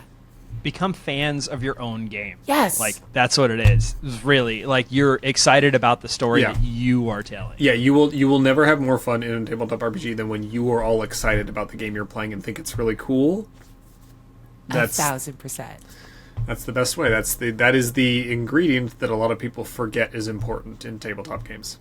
Yeah. Yeah. And my secret moment where I know, like, as a GM of a game, that like the players are locked in and really cooking with each other is when they start pitching fastball specials. When you're like, oh, well, if you do that and I kind of have this, and like, oh, it would be fun if at some point we could blah blah blah, and you're like, that's it. You're locked in. Yeah. That's for me the like verbal signal where I'm like, okay, they're figuring it out and they are like caring about like the teamwork of it all. But I will say, I think it's kind of funny that like New York by Night, like our character Jen at that lovely coffee shop, kind of went roughly the same way. I came in a little late because I I'm always stuck in traffic, so I'm always a little late to everything. Yeah, well, because we make you come far away from your house every time we do anything. Yeah. I live in Los Angeles. I just live in the corner that no one else. The other side of Los Angeles. No one else is where I am. But it was one of those things where like it was very fun to like sit back and to see like the chemistry that already existed at the table. Because like I didn't know Joey very well. I didn't know Mayana at all. Alex and I, it was like the first time we had met in person, 3-dimensionally. Yeah. Yeah, I didn't realize how tall you were. Honestly, same. But like, yeah, you can like, even as a player there, I felt very like in my GM pocket of like sitting back and watching the dynamics that had already existed. And then just sort of sat there and went like, okay, I'm going to build everything inside of Fuego to like hook into and be connective tissue for these like very interesting ideas. And that's why Fuego is like built to care about the group so much. Like she became a community organizer because me going, okay, I'm a little on the back foot with like the interpersonal stuff here. Right. I'm going to build a character that is going to be a fan of everyone else first, and then we'll figure out like her arc as we go. That's a good idea. That's good, and that's a great idea, and it's a good advice to players. Is that it's like don't get so hooked into the first draft of your character that you ignore the connections with the other characters. Hell yeah. Yeah, totally. That's huge. I've made that mistake. I've done that before, and that's why making your characters with everybody is helpful. Because I've made a character that I was so like, I'm on this track, and then I showed up to the game, and it was very different than I had been pitched. And the character flopped because it was just like I was so out of left field from what the game actually was, as opposed to what had been pitched to me. You know, it's like and that's along with it. That's my biggest gripe with Adventurers League, where you're like, I built this character and I take it from game to game, but like if it doesn't feel like it jives with like a character I built for Abyss, and then walking it over to Storm King's Thunder, you're like, what am I doing? Why do I go here? Yeah. It's all that. I understand the reason why Adventurers League exists, and I'm fully supportive of the concept of it. Oh, for sure. It makes no sense to me, and I can't do it. I have to make a new character. I can't bring a random dude in from another game because I'm like, what the fuck am I doing here? Like, we definitely play in a bubble. Yes. That like, you know, we're looking at this through like a performer's lens. There's like a version of TTRPG stuff that doesn't like need that, and it's like that's great that it exists. It's just it's never been what clicks for us. I think. Absolutely, and like the huge caveat of that, I am very fortunate to play with the people that I play with all the time through absolutely blind luck. And so like I all of the advice that I give comes from the fact that I live in this bubble of playing with excellent people all the time who are very good at their job and like the thing that they do, and been incredibly lucky to play games with some amazingly talented people. And then I'm like, don't do this thing. It's because I'm privileged. Dog, you want to know my secret? Every now and then I will go to like a random little like friendly local gaming store and run Adventurers League because I have to like scuff myself up a little bit because I also feel like playing with great people all day long. Yeah. I was like, I'm getting soft. I need to go walk into a room that does not care about anything I'm trying to do or the story I want to tell and figure out how to thrive. I just love the idea of like you running a game for like 4 hours with a hood and everyone's like, I think that's Aabria Iyengar. There is one little game store in LA, and I'm not going to name it. Don't blow up your spot. Yeah, I'm not going to name it. There's literally merch of my characters in the background, and every time I've gone there, I have never been clocked. They treat me as the weirdest little guy. They're like, "Who? Like, where's your boyfriend, husband? Like, where's the man that let you be in this room?" And I'm like, "This is it. This is where I need to be." No, I did that. I had that experience. Y'all are here to keep me fucking humble. When I was at a LARP and I was running a tabletop game on one of the like during the day before the LARP, and I had a group of players who were great, wonderful people and great players and had really fun character ideas. But I'm so used to playing with people who will talk for an hour where I don't have to do anything. Yeah. Like, because they're all like, no, I'm gonna have my moment and do my dramatic thing, and I have my emotions, and I'm gonna throw them over here. And like, these people were people I wasn't used to playing with, and were great, and I had a great time playing with them. But it was so different for me that at a certain point I was like, I did a thing and I explained something, and I was like, ah, shit, I gotta talk more. I don't, fuck. Yeah, I was waiting for you to all have opinions on the thing, and you're just like, yeah. And I was like, I do sounds that great. next thing. Yeah, and I was like, oh, fuck, okay, yeah, this is... the like cracks in my armor are being pointed out to me where I'm like, oh, I don't usually have to do this. Shit. Yeah. This is not a you thing, this is a me thing. Oh, I gotta fix this problem. Like, I don't think like. if any of you who were there and played that game, you were all great, and this is not me disparaging you at all. You all did phenomenally. I think you are articulating like really well that it is so much harder to run a game. Like the average game is harder to run in certain ways than the games that are on stream or anything like that. 1,000%. Because of like the things that we put in place to like make sure that the story gets told well, like and the stuff that we do, because ultimately like it is a performance, it is a production, it is like something that has to like, it has to be good on. Yeah.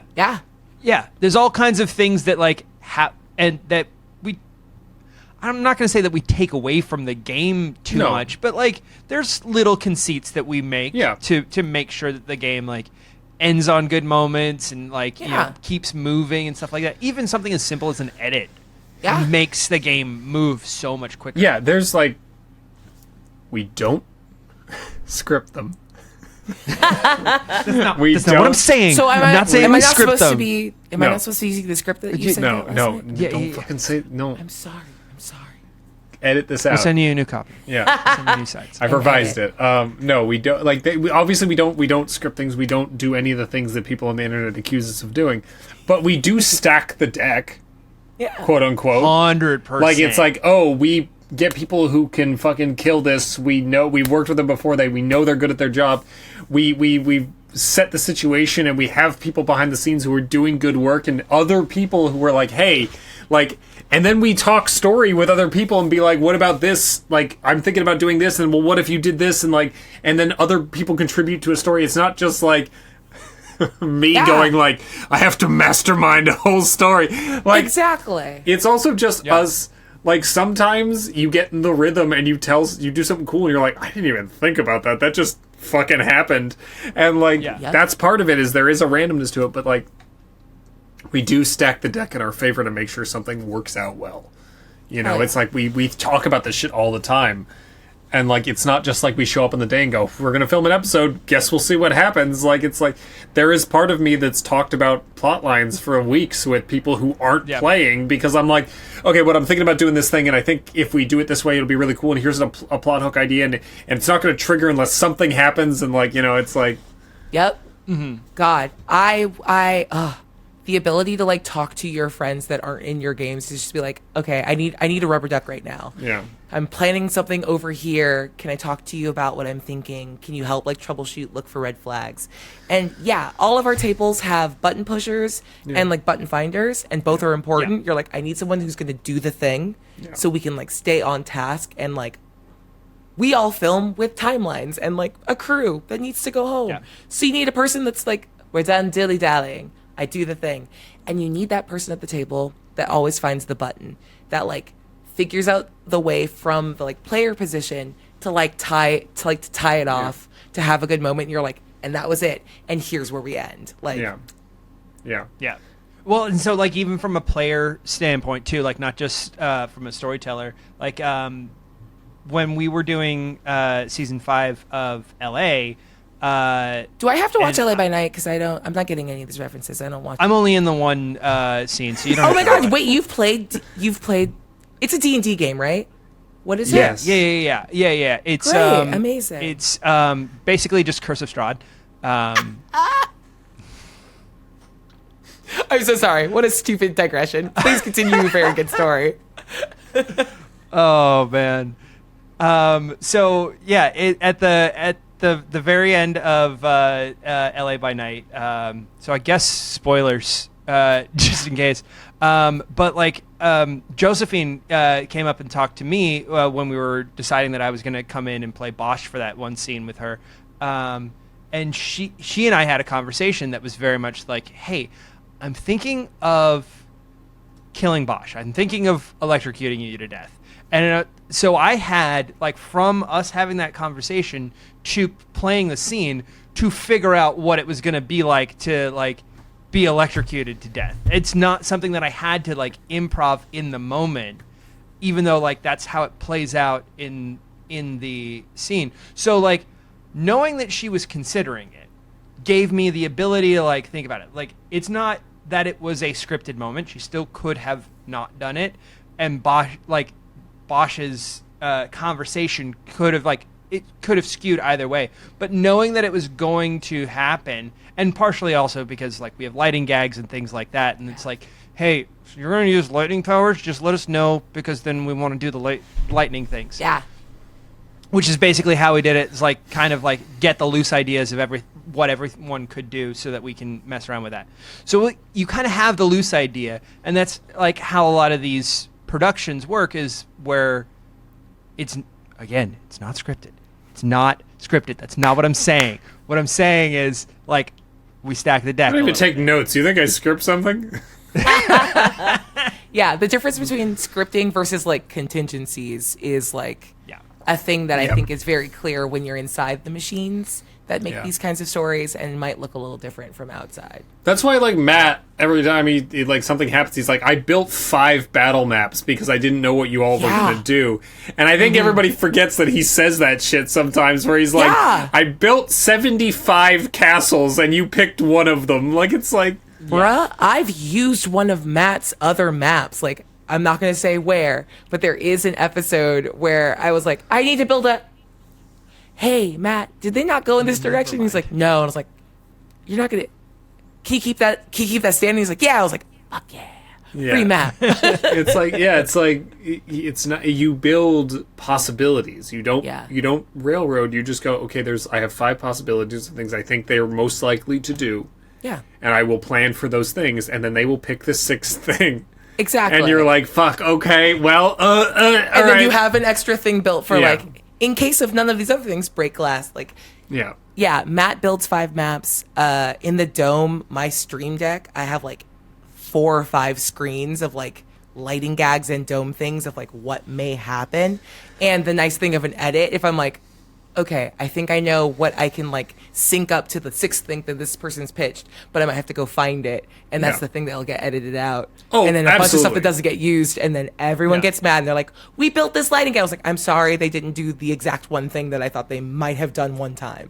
Yeah, it's like, well, and also that's things you're not seeing in, at least in some of, like, it doesn't happen very often, but sometimes there is a moment where we go, hey, pause, we got to do something. We got to fix a thing. We have to transition to this thing, and we didn't build this thing. Hold on, let's fix this lighting really quick. That one of the lights is blinking, let's fix it. Yeah.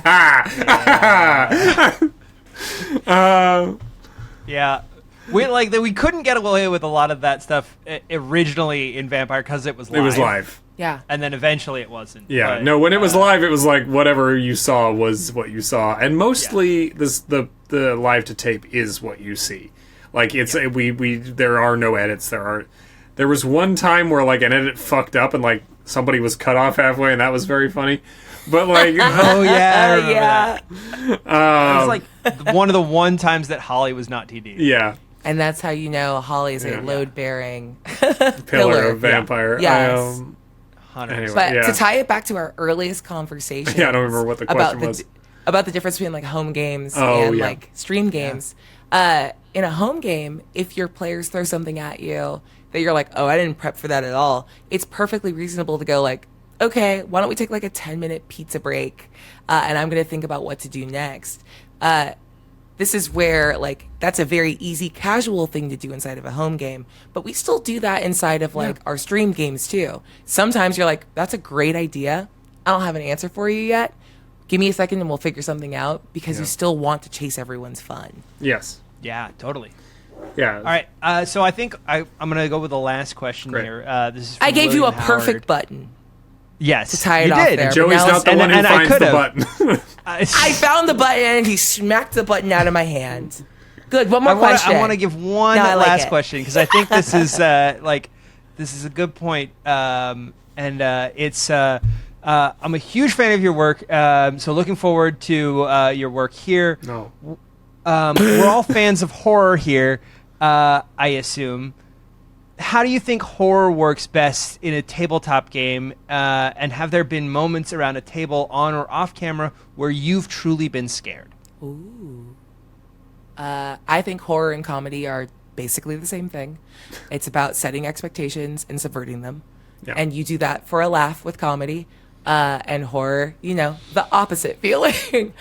So I use a lot of horror elements, especially over at Dimension 20, because I do think it's that same idea of I've set the table with expectations, and now the delight you will find in subverting them in this faster form. I think an edit also really helps with that.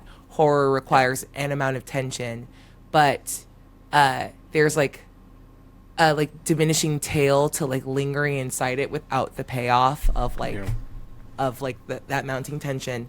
I think the hardest part of horror is the difference between scaring a character and scaring the player, because especially in improvised settings, horror usually requires that you're walking down a very dark road, not to belabor a visual image, but in improv spaces, if you're not painting that picture really well, if everyone's imagining something different, their threshold for concern isn't always there. So I think that's the hard part of it.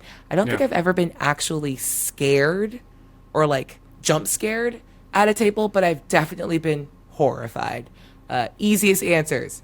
So much of Calamity, thank you, Brennan. The Clearing, thank you, Brennan. Every time Matt describes any monster, I'm just I want to gouge out my mind's eye. I hate my imagination. I very much agree with what you said. There's very much a difference between scaring the player and scaring the character. You can scare a character all day long. It is not everybody, if everyone's buying into the thing, scaring the character is great. Scaring the player while you all are sitting in a well-lit room, sitting at a table together and everybody can see each other, is so hard. You can do it if you have a very expensive bear map, though, that they don't know is a guy inside. But that requires a Rick Perry budget. I will say, it's horror is very hard to do as far as tabletop games and improv is concerned, because so much of horror and the way one builds a thing that scares another person requires so much setup and planning. Yeah.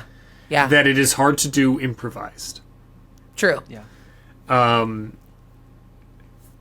lot of my life is horror stuff. It requires a lot of planning and setup and specific camera angles and things like that. It is you plan a lot of shit. So you have to be concentrated with scaring the character, not your players, because they are different things. Your players are your friends who are sitting at your table and you all want to have a good time. The characters are who you want to scare, because that is what the story is. The fear is not for the player, it is for the character. Yeah. I have been scared at a table only one time, and that was during Candela, because I didn't know they installed a rumbler under the table. That rumbler is the love of my life. And it scared the shit out of me because I thought we were having an earthquake. Yes! Aabria, what relationship do you have with this rumbler? When I was taken through the Stream Deck on it, the first version of it is so light that you don't notice it. There's a level of it where you're it's just enough of a what's happening that it will just make everyone, if they're immersed, they'll be huh, sorry, what? It's enough to distract them but not clock what it is. So there were so many fun levels. I tried really hard to convince. They said no, and it was correct they did so. I love infrasound. It's my favorite thing in horror. And I was can we it'll be impossible for us to translate that to the sound in in the stream unless we like add it in post and then tell everyone to use very good headphones, which is crazy to do. But I wanted it inside the room because I was like, how do we actually start stressing out the players? And they were like, that will cost skrillions of dollars. Aabria, be normal. I was like, okay, I guess I'll just take some green lights. Thank you. Yeah, I love.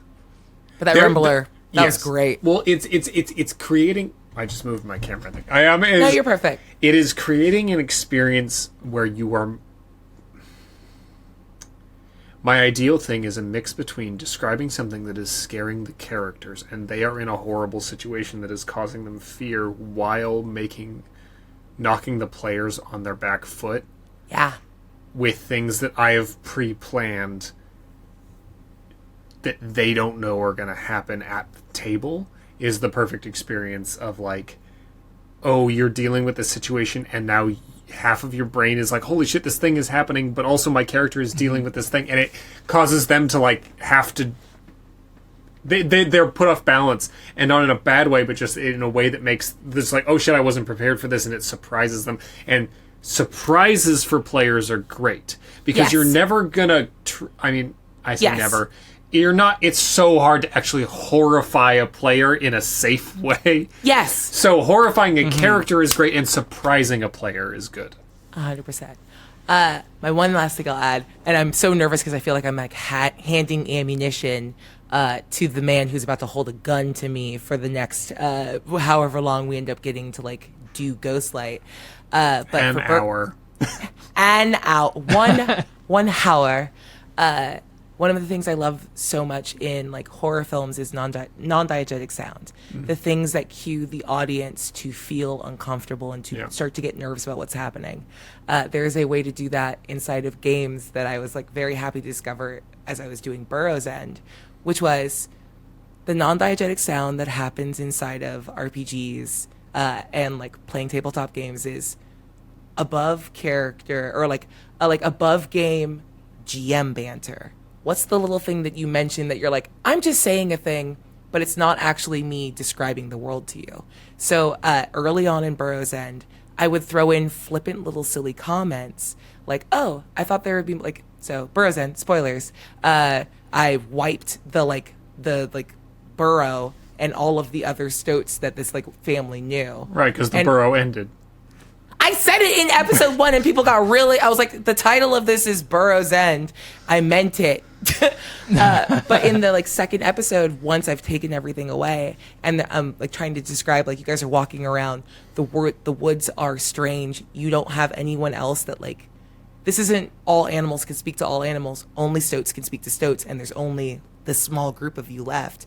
I would throw in like silly little flippant comments like, I thought there'd be more of you because I like trying to tell them like maybe you could have saved more of them. So there were like little phrases I could say like above table and above game to just remind the players like you're alone. This didn't go as well as it could have. You're in danger. Like there's a way to start to cue that, and instead of using music because the music in D20 is added in post, it was like these little comments that constantly reminded the player who is playing a character but is also the first audience member. Like, it's just that little bit of sound that's like, get a little afraid. This isn't going well. You're in danger. You're not safe. It's just like a slow violin that you use your words to, like, recreate. There's something that... exactly that. There's something that I've used before in games that is referenced back to a thing I read in... another thing I read in a book that I really liked. Stop bragging that you know how to read. Yeah. I've read 2 really books. Flexing that. There's a moment in a science fiction book where it was from the perspective of somebody whose like basically consciousness had been put inside of a robot a long time ago, and they are a fully robotic entity. There is no organic piece of them left. Their entire consciousness is put into a digitized form. And sounds like a 40K book. Yeah, what's the book? Name the book, bitch. Is it iRobot? No, it's not. It's what's the name of the book? Hold on, I can't remember what the name of the book is. No. Is it a 40K book? It is a 40K book. I knew it was a Joey! 40K book. Sir, I am shaking your hand. It Good doesn't job. matter what the book was. Nerd. It is called... Quick, name all 40,000 Warhammers. 1. Ball peen. Don't... Ball peen. It's called The Twice Dead King. Ah, cool.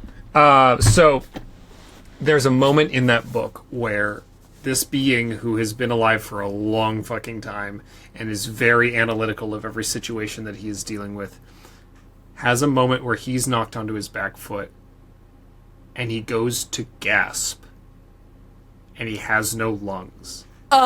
Yes. And his entire nervous system starts freaking out because he tries to breathe and he has no breath. And then his body tries to pump his blood and he has no blood. And he tries to blink his eyes and he doesn't have eyelids. And it just starts spiraling inside of his head. And it starts like dipping him towards this pit of just losing himself completely because he's realizing he's dead. And even though he consciously knows he is dead, his subconscious has pushed that away. He's like, no, but I'm still here. I still exist. But then he tries to do all of the things that his subconscious is supposed to do, and none of them work. And so his body starts shutting down, and he has to, like, fully force his mind back into compliance with himself. And it's a very interesting part of that book, and the character, and dealing with what it means when you actually lose that. So, there's a version of that I put in games, and I've done with things of having a phrase when I'm describing something, and I'm specifically in Vampire, if I'm describing hunger or something like that, I have a certain like cadence and set of words that I use to describe that thing, and I will always revert back to it when something is happening, because it's this and it's this and it's this, and then you remember that you are this and you are alone and you are this, and it is just like it's always bringing people back to this spot, because it's like people get so wrapped up in the here and now, and then I want to break them out and have them remember that their blood isn't flowing, they aren't breathing, like all of these things are like, and the things you were trying to do don't work, you know.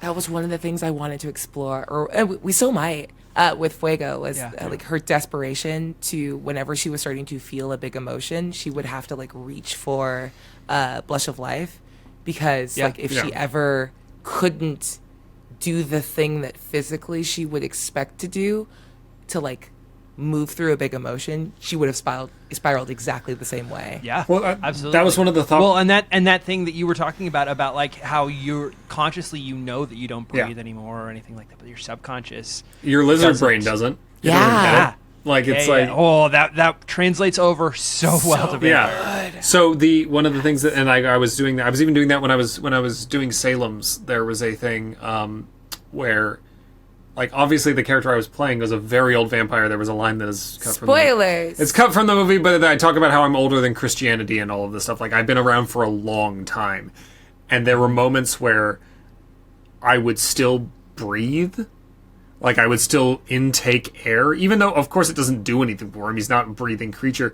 But it was when he was feeding, there would be this like intake of like of like breathing, because it was a very animalistic and primal thing that he was doing, is this feeding thing, and it was not a conscious thing. It was a lizard brain thing that this creature is doing to intake sustenance, that is then causing him to like have these like this intake of air, and this part of his body is working, even though it doesn't functionally do anything. It is this part of swallowing this substance is causing him to mimic this thing of life that doesn't actually do anything. Dope. I think that was all cut out of the movie, but whatever. No, that's so dope though. God. Wow. That's so cool. I think this is probably a good place to. So edit the button that Aabria did to the end. Yeah, good. It's good for here. We'll make that change. We'll leave that note for the editor, whoever they may be. Hey everybody! Thank you for joining us for this double-length episode. We will obviously be bringing on more of the cast of the Ghostlight Chronicle, and we'll see you next week with another episode of The Top Shelf.